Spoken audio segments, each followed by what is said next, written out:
Hello, ഇന്നത്തെ നമ്മുടെ video നമ്മുടെ ചെറിയ പെരുന്നാളിൻ്റെ കുറച്ച് വിശേഷങ്ങളൊക്കെയാണ് കേട്ടോ. അപ്പോൾ പെരുന്നാളിന് നമ്മളൊരു അടിപൊളി ഡെസേർട്ട് ഉണ്ടാക്കിയിട്ടുണ്ടായിരുന്നു. അപ്പോൾ അതിൻ്റെ റെസിപ്പിയും കൂടെ ഷെയർ ചെയ്യുന്നുണ്ട്. പിന്നെ ഇതാണ് കേട്ടോ എൻ്റെ പെരുന്നാൾ ഡ്രസ്സ്. അപ്പോൾ അതും കൂടെ ഈ ഒരു വീഡിയോയിൽ കാണിക്കാമെന്ന് വിചാരിച്ചു. അപ്പോൾ ഞാൻ തലേ ദിവസം രാത്രിയിൽ ചെയ്ത് വെച്ചിട്ടുള്ള കാര്യങ്ങളാണ് കേട്ടോ ആദ്യം കാണിക്കുന്നത്. അപ്പോൾ ഇത് നമ്മൾ കസ്റ്റാർഡ് ഉണ്ടാക്കാൻ വേണ്ടിയിട്ട് ഗുലാബ് ജാമുൻ കസ്റ്റാർഡാണ് ഉണ്ടാക്കുന്നത്. അപ്പോൾ അത് ഉണ്ടാക്കാൻ വേണ്ടിയിട്ട് ഞാനിവിടെ ഒരു 1.5 ലിറ്റർ പാലൊന്ന് തിളപ്പിച്ചെടുക്കുന്നുണ്ട്. അപ്പോൾ രാത്രി കുറച്ച് വൈകിയിട്ടുണ്ട് കേട്ടോ, ഒരു 8:30-9 മണിയൊക്കെ ആയിട്ടുണ്ട്. നോമ്പൊക്കെ തുറന്ന് ഒന്ന് റെസ്റ്റൊക്കെ എടുത്തതിന് ശേഷമാണ് പിന്നെ കിച്ചണിലേക്ക് വന്നത്. ഇനി നമുക്കിതിലേക്ക് ആവശ്യത്തിനുള്ള പഞ്ചസാരയും കൂടെ ചേർത്ത് കൊടുക്കാം. പഞ്ചസാരയും കൂടെ ചേർത്ത് കൊടുത്തിട്ട് ഒന്ന് തിളപ്പിച്ചെടുക്കാം. പിന്നെ നമ്മളിങ്ങനെ തണുപ്പിച്ചെടുക്കാനുള്ള ഇങ്ങനത്തെ കാര്യങ്ങൾ കസ്റ്റാർഡ് അതുപോലെ പുഡിങ്ങൊക്കെ തലേ ദിവസം തന്നെ ഉണ്ടാക്കി വെക്കാം കേട്ടോ നല്ലത്. അതുപോലെ തന്നെ നമുക്ക് ഉള്ളിയുടെ പരിപാടികളൊക്കെ ഉണ്ടെങ്കിൽ അതൊക്കെ നമുക്ക് രാത്രി ചെയ്ത് വെച്ചിട്ട് ഫ്രിഡ്ജിൽ വെച്ചാൽ മതി, ഉള്ളി അരിയലും കാര്യങ്ങളൊക്കെ. അപ്പോൾ അത് പാല് നന്നായിട്ട് ചൂടായി വന്നപ്പോൾ നമ്മൾ കുറച്ച് പാലിൽ കസ്റ്റാർഡ് പൗഡർ മിക്സ് ചെയ്തെടുത്തിട്ടുണ്ടായിരുന്നു. അത് ഇതിലേക്ക് ചേർത്ത് കൊടുത്തിട്ടുണ്ട് കേട്ടോ. ഇനി നന്നായിട്ട് ഒരു 2 മിനിറ്റും കൂടെ ഒന്ന് കുക്ക് ചെയ്ത് കൊടുത്തു കഴിഞ്ഞാൽ നമുക്ക് ഫ്ലെയിം ഓഫ് ആക്കാം. പിന്നെ നമ്മൾ ഈ ഒരു സമയത്ത് തന്നെ നല്ല കട്ടിയിൽ ഉണ്ടാക്കിയെടുക്കരുത്. അപ്പോൾ പിന്നെ തണുത്ത് കഴിഞ്ഞാൽ കൂടുതലായിട്ട് കട്ടിയായിട്ട് പോകും കേട്ടോ. അപ്പോൾ കുറച്ചൊരു ലൂസിൽ കൺസിസ്റ്റൻസിയിൽ ഉണ്ടാക്കിയെടുക്കുകയാണെന്നുണ്ടെങ്കിൽ തണുത്ത് കഴിഞ്ഞാൽ നമുക്ക് ആ ഒരു കറക്റ്റ് പരുവത്തിൽ കിട്ടും. അപ്പോൾ കസ്റ്റാർഡൊക്കെ ഉണ്ടാക്കുന്നതിൻ്റെ വീഡിയോ ഒക്കെ നമ്മൾ മുന്നേ ഒരുപാട് വീഡിയോസിലൊക്കെ ചെയ്തിട്ടുണ്ട്. അപ്പോൾ ഇതൊക്കെ എല്ലാവർക്കും അറിയാവുന്നത് തന്നെ ആയിരിക്കും. അതുകൊണ്ട് ഞാൻ ഡീറ്റെയിൽഡ് ആയിട്ടൊന്നും പറയുന്നില്ല കേട്ടോ. അപ്പോൾ അത് ഇത്രയേ ഉള്ളൂ. നമ്മുടെ കസ്റ്റാർഡ് ഇവിടെ റെഡി ആയിട്ടുണ്ട്. ഇനി നമുക്കിത് ചൂടാറാൻ വേണ്ടിയിട്ട് മാറ്റി വെക്കാം. നന്നായിട്ട് ചൂടാറിയതിന് ശേഷം പിന്നെ നമുക്കിത് നല്ലൊരു കണ്ടെയ്നറിലാക്കിയിട്ട് ഫ്രിഡ്ജിൽ വെക്കാം കേട്ടോ. അപ്പോൾ പെരുന്നാളൊക്കെ ആയതുകൊണ്ട് തന്നെ ഞാൻ കുറച്ചൊരു സ്പെഷ്യലായിട്ടുള്ളൊരു കസ്റ്റാർഡാണ് കേട്ടോ റെഡിയാക്കുന്നത്. സാധാരണ ഫ്രൂട്ട്സ് കസ്റ്റാർഡല്ല റെഡിയാക്കുക. അപ്പോൾ അതിൻ്റെ കൂടെ തന്നെ നമ്മുടെ ഗുലാബ് ജാമുൻ കൂടെ ചേർത്തിട്ടുള്ള ഒരു ഗുലാബ് ജാമുൻ കസ്റ്റാർഡാണ് കേട്ടോ. അപ്പോൾ ഗുലാബ് ജാമുൻ ഉണ്ടാക്കാൻ വേണ്ടിയിട്ട് ഞാനിതാ ഇൻസ്റ്റൻറ്റ് മിക്സാണ് എടുത്തിട്ടുള്ളത്. അത് പൊട്ടിച്ചിട്ടിതാ ഞാൻ ഈ ഒരു ബൗളിലേക്ക് ഇട്ട് കൊടുത്തിട്ടുണ്ട്. ഇതും ഞാൻ രാത്രി തന്നെയാണ് കേട്ടോ ചെയ്ത് വെക്കുന്നത്. ഈ ഒരു സമയത്ത് തന്നെ ഞാൻ ഇപ്പുറത്തെ സ്റ്റൗവിൽ ബീഫും വേവിക്കാൻ വെച്ചിട്ടുണ്ട് കേട്ടോ, ബീഫ് പൊരിക്കാൻ വേണ്ടിയിട്ടാണ്. അപ്പോൾ അത് നമ്മൾ തലേ ദിവസം രാത്രി തന്നെ വേവിച്ചെടുക്കുകയാണെന്നുണ്ടെങ്കിൽ ഫ്രിഡ്ജിൽ വെക്കേണ്ട ആവശ്യമൊന്നുമില്ല കേട്ടോ, പുറത്ത് തന്നെ വെച്ചാൽ മതി. ഇനി നമുക്ക് ഗുലാബ് ജാമുൻ്റെ ഈ ഒരു മിക്സിലേക്ക് ആവശ്യത്തിന് വെള്ളം ഒഴിച്ച് കൊടുത്തിട്ട് ഒന്ന് കുഴച്ചെടുക്കാം. പിന്നെ ഇതിൽ പെട്ടെന്ന് തന്നെ വെള്ളം കൂടി പോകും കേട്ടോ. അപ്പോൾ ഈ ഒരു മിക്സ് ആകുമ്പോൾ നമുക്ക് വെള്ളം ശ്രദ്ധിച്ചിട്ട് വേണം ഒഴിച്ചു കൊടുക്കാൻ വേണ്ടിയിട്ട്. 1 കപ്പ് പൊടിക്ക് 1/4 കപ്പ് വെള്ളം അത്രയൊക്കെ മതി കേട്ടോ. അപ്പോൾ അത് നമുക്ക് കുഴച്ച് നോക്കുമ്പോൾ അറിയാൻ പറ്റും എത്രത്തോളം വെള്ളം ആവശ്യമാണെന്നുള്ളത്. അപ്പോൾ അതിനനുസരിച്ചിട്ട് ഒഴിച്ചു കൊടുത്തിട്ട് ഒന്ന് കുഴച്ചെടുക്കാം. ഇനി നമുക്ക് ഇതിൽ നിന്ന് ഇതുപോലെ ചെറിയൊരു പോർഷൻ എടുത്തിട്ട് കയ്യിൽ വെച്ചിട്ട് ഉരുട്ടിയെടുക്കാം. അപ്പോൾ ഇത് നമ്മൾ സാധാരണ ഗുലാബ് ജാമുനേക്കായും കുറച്ച് നന്നായിട്ട് തന്നെ ചെറുതാക്കിയിട്ട് ഉണ്ടാക്കുകയാണ് കേട്ടോ. നമുക്ക് കസ്റ്റാർഡിൽ ഇട്ട് സെർവ് ചെയ്യാനുള്ളതാവുമ്പോൾ ചെയ്യേണ്ടത്. അപ്പോൾ ഞാനിതാ ഈ ഒരു വലിപ്പത്തിൽ എടുത്തിട്ടുണ്ട്. അപ്പോൾ ഇത് നമുക്ക് പൊരിച്ച് പിന്നെ ഷുഗർ സിറപ്പിലൊക്കെ ഇട്ട് വരുമ്പോൾ കുറച്ചും കൂടെ ഒന്ന് വലിപ്പം വരും കേട്ടോ. അപ്പോൾ ഇത് കയ്യിൽ വെച്ചിട്ട് നന്നായിട്ട് ഇതുപോലെ ഒന്ന് ഉരുട്ടി കൊടുക്കാം. കയ്യിൽ കുറച്ച് നെയ്യാക്കി കൊടുത്തതിന് ശേഷം ഇതുപോലെ ഒന്ന് ഉരുട്ടി കൊടുത്താൽ മതി. അപ്പോൾ ഈ ഒരു വലുപ്പത്തിലാണ് കേട്ടോ ഞാൻ ചെയ്തെടുത്തിട്ടുള്ളത്. ഇനി നമുക്കിത് ഫ്രൈ ചെയ്തെടുക്കാം. അപ്പോൾ ഇത് ഫ്രൈ ചെയ്തെടുക്കുന്നതിന് മുമ്പായിട്ട് ഞാൻ ഇതിലേക്കുള്ള ഷുഗർ സിറപ്പും കൂടെ ഒന്ന് റെഡിയാക്കി എടുക്കുന്നുണ്ട് കേട്ടോ. അപ്പോൾ 1/4 കപ്പ് പഞ്ചസാരയിലേക്ക് 1/4 കപ്പ് വെള്ളം കൂടെ ഒഴിച്ച് കൊടുത്തിട്ട് ഒന്ന് തിളപ്പിച്ചെടുക്കുകയാണ്. പിന്നെ വേണമെങ്കിൽ ഏലക്കാപ്പൊടിയും കൂടെ ഈ ഒരു സമയത്ത് ഷുഗർ സിറപ്പിലേക്ക് ചേർത്ത് കൊടുക്കാം. ഇനി നമുക്ക് ഗുലാബ് ജാമുനൊക്കെ ഒന്ന് ഫ്രൈ ചെയ്തെടുക്കാം. അപ്പോൾ ഇത് ഫ്രൈ ചെയ്തെടുക്കുമ്പോൾ ശ്രദ്ധിക്കണം കേട്ടോ, തീ ഒരുപാട് കൂട്ടി പോകരുത്, എണ്ണയുടെ ചൂട് ഒരിക്കലും കൂടി പോകരുത് കേട്ടോ. ഒരു മീഡിയം ചൂടിലായിരിക്കണം ഓയിൽ എപ്പോഴും. അതിൽ വേണം നമ്മളിത് ഫ്രൈ ചെയ്തെടുക്കാൻ വേണ്ടിയിട്ട്. അപ്പോൾ ഇത് പൊരിച്ചെടുക്കുന്ന സമയത്ത് കുറച്ചും കൂടെ ഒന്ന് വലിപ്പം വെച്ചിട്ട് വരും കേട്ടോ. പിന്നെ നമ്മളിത് ഇട്ട ഉടനെ തന്നെ ഇത് തിരിച്ചിട്ട് കൊടുക്കണ്ട. ചെറുതായിട്ടൊന്ന് ഒരു കളർ ചേഞ്ച് ആയിട്ട് വരാൻ തുടങ്ങുന്ന സമയത്ത് നമുക്കിതിങ്ങനെ ഇളക്കിക്കൊണ്ടിരിക്കണം കേട്ടോ. എല്ലാ ഭാഗവും ഒരുപോലെ ഒന്ന് കളറായിട്ട് കിട്ടാൻ വേണ്ടിയിട്ട്. എന്നിട്ട് നമുക്കിത് കോരിയെടുക്കാം. ഇനി നമുക്കിതൊരു ഇളം ചൂടുള്ള ഷുഗർ സിറപ്പിലേക്ക് ഇട്ട് വെക്കാം.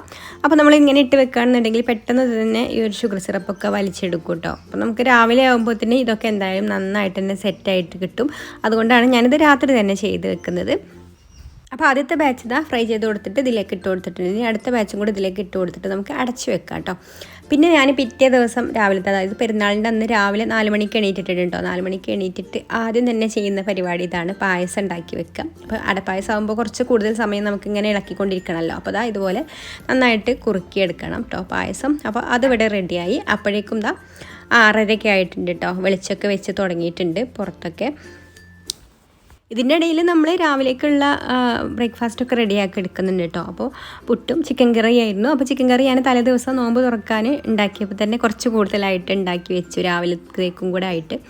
അപ്പോൾ അത് അങ്ങനെ റെഡിയായി. അപ്പോൾ പിന്നെ പുട്ടും ചായ ഉണ്ടാക്കുന്ന പരിപാടി മാത്രമേ രാവിലെ ഉണ്ടായിരുന്നുള്ളൂ.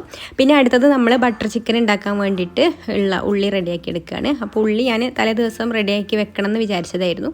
പിന്നെ ഫ്രിഡ്ജിൽ ഒരുപാട് സാധനങ്ങൾ ഉണ്ടായതുകൊണ്ട് പിന്നെ അരിഞ്ഞ് വെച്ചാൽ എന്തായാലും നമ്മൾ തൊലിച്ച് വെക്കുകയാണെങ്കിൽ കുഴപ്പമില്ല, അരിഞ്ഞ് വെക്കുകയാണെന്നുണ്ടെങ്കിൽ നമ്മൾ ഫ്രിഡ്ജിൽ വെക്കണം അത്. അപ്പോൾ ഫ്രിഡ്ജിൽ ഒരുപാട് സാധനങ്ങൾ ഉണ്ടായതുകൊണ്ട് പിന്നെ അതും കൂടെ വെക്കാനുള്ളൊരു ഗ്യാപ്പ് ഉണ്ടായിരുന്നില്ല. അതുകൊണ്ട് ഞാൻ പിന്നെ രാവിലെ ചെയ്യാമെന്ന് വിചാരിച്ചു.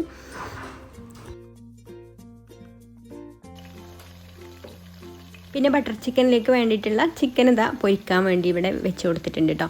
അപ്പോൾ ഇത് ഞാൻ രാത്രി തന്നെ മാരിനേറ്റ് ചെയ്ത് വെച്ചിട്ടുണ്ടായിരുന്നു. മാരിനേറ്റ് ചെയ്തിട്ട് ഫ്രിഡ്ജിൽ വെച്ചതായിരുന്നു കേട്ടോ. അത് കഴിഞ്ഞ് അത് പൊരിച്ച് കോരി മാറ്റിയതിന് ശേഷം പിന്നെ അതേ ഓയിലിൽ തന്നെ നമ്മളത് അതിലേക്കുള്ള ഉള്ളിയും അതുപോലെ ബാക്കിയുള്ള മസാലകളൊക്കെ വഴറ്റി വെച്ചിട്ടുണ്ട്.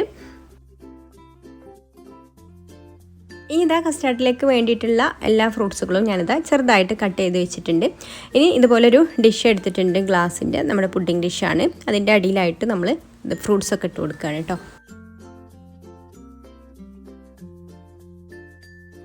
ഫ്രൂട്ട്സ് ഇതുപോലെ നിരത്തി ഇട്ട് കൊടുത്തതിന് ശേഷം പിന്നെ അതിൻ്റെ മുകൾ ഭാഗത്തായിട്ട് ഇതുപോലെ പഞ്ചസാര ഒന്ന് വിതറി കൊടുക്കുന്നുണ്ട്.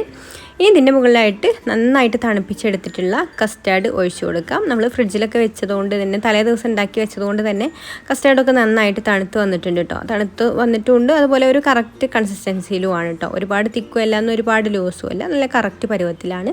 അപ്പോൾ അതും കൂടെ ഒഴിച്ചു കൊടുത്തതിന് ശേഷം പിന്നെ നമ്മൾ തലേ ദിവസം തന്നെ റെഡിയാക്കി വെച്ചിട്ടുള്ള ഗുലാബ് ജാമുനും കൂടെ ഇതിൻ്റെ മുകളിലായിട്ട് ഇങ്ങനെ വെച്ച് കൊടുക്കാം. ഗുലാബ് ജാമുന് നല്ല സോഫ്റ്റ് ആയിട്ടാണ് കേട്ടോ ഇരിക്കുന്നത്. വലിയ നനവൊന്നും ഇല്ലെങ്കിലും ഉള്ളിൽ നല്ല സോഫ്റ്റാണ്. ആ ഒരു സോസ് പാനിലുണ്ടായിരുന്ന മുഴുവൻ സിറപ്പും ഈ ഒരു ഗുലാബ് ജാമുന് ഫുള്ളായിട്ട് വലിച്ചെടുത്തിട്ടുണ്ട് കേട്ടോ. നല്ല ഡ്രൈ ആയിട്ടാണ് നേരം വെളുത്തപ്പോഴേക്കും ഉണ്ടായിരുന്നത്. ഇനി ഐസ്ക്രീം ബൗളിലൊക്കെ നമ്മളിത് സെർവ് ചെയ്യുകയാണെന്നുണ്ടെങ്കിൽ അതിൽ നടുക്കായിട്ട് ഇതുപോലെ ഒരു ഗുലാബ് ജാമുനും കൂടെ വെച്ച് കൊടുത്തിട്ട് സെർവ് ചെയ്താൽ മതി. അപ്പോൾ നല്ല ടേസ്റ്റ് ഉണ്ട് കേട്ടോ. ഈ ഒരു ഗുലാബ് ജാമുനും ഈ ഒരു കസ്റ്റാർഡും കൂടെ ചേർന്ന് കഴിക്കുമ്പോൾ ഒരു അടിപൊളി ടേസ്റ്റ് തന്നെയാണ്. അപ്പോൾ ഇതുവരെ ഇങ്ങനെ ട്രൈ ചെയ്ത് നോക്കിയിട്ടില്ലാത്തവരാണെങ്കിൽ ഒന്ന് ട്രൈ ചെയ്ത് നോക്കണം കേട്ടോ. പിന്നെ നമ്മൾ ഫ്രൈഡ് റൈസാണ് കേട്ടോ ഉണ്ടാക്കിയിട്ടുണ്ടായിരുന്നത്. അപ്പോൾ ഫ്രൈഡ് റൈസിന് വേണ്ടിയിട്ട് ക്യാരറ്റും ബീൻസും ഒക്കെ ഞാനിവിടെ വഴറ്റിയെടുക്കുന്നുണ്ട്. ചിക്കൻ ഫ്രൈഡ് റൈസാണ്. അപ്പോൾ ചിക്കനും വേവിച്ചെടുത്തിട്ട് ഇതുപോലെ ചെറുതായിട്ടൊന്ന് പീസാക്കി എടുത്തതിന് ശേഷം അതും ചേർത്ത് കൊടുത്തിട്ടുണ്ട്.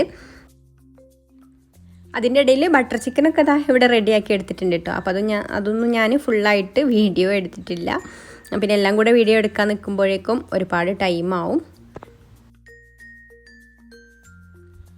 അപ്പോൾ ഫ്രൈഡ് റൈസിലേക്ക് എഗ്ഗ് ഇട്ട് കൊടുത്തിട്ടുണ്ട്.